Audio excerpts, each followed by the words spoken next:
rules apply. You're coming across Oh, of course. to the layout there, Yeah. right? There's absolutely no difference there.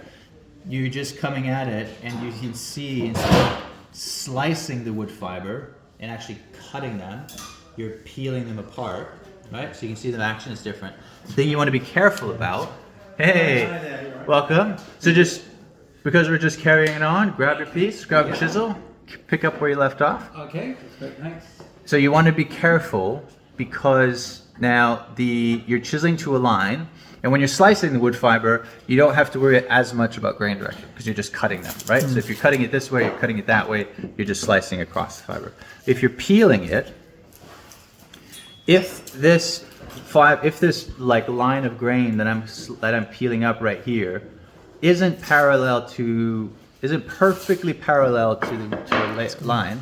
Right into it. Yeah, there's two things. Either if it's not parallel, it's going away from it, or it's going into it. If it's going into it, this will continue to peel and dive down. You don't want that. So you want to be really aware of that. If I'm starting to chisel it in this direction, and it's diving down this way, that means the grain is sitting in here like that, and it's diving down into the grain. Right. So then I need to come at it in this direction Yep. to avoid that from diving down, right?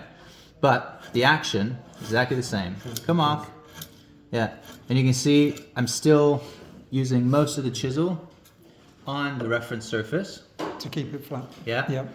I'm using the same kind of biomechanics of like level and flatness, and then I'm still using the corner of the chisel Nibble away. to sweep and lift it up. And instead of kind of slicing pieces off, you can see I'm peeling up that line, that layer Yep. of wood fiber all the way across there, Okay. right? Because that's all like continuous fiber all the way down like that. And when you get to the end, you can just cut that off. Yep. But the whole process is exactly the same. So you can come at it this way from here a little bit, like that. Keep an eye on it. If it's diving down, come at it from the other direction. Right.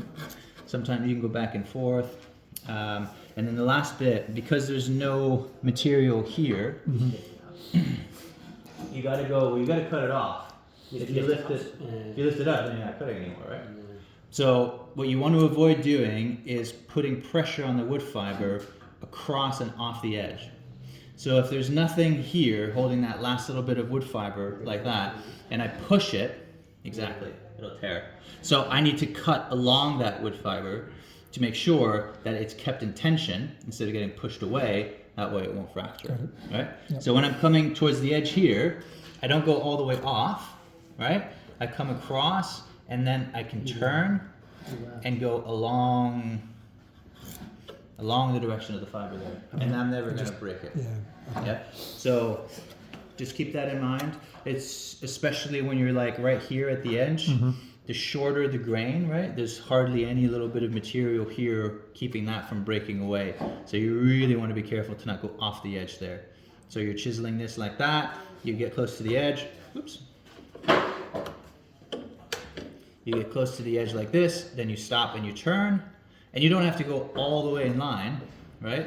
You can see I'm still holding the chisel at an angle, but I'm cutting in the direction of the wood fiber. And there's no fracturing. Cool? Okay.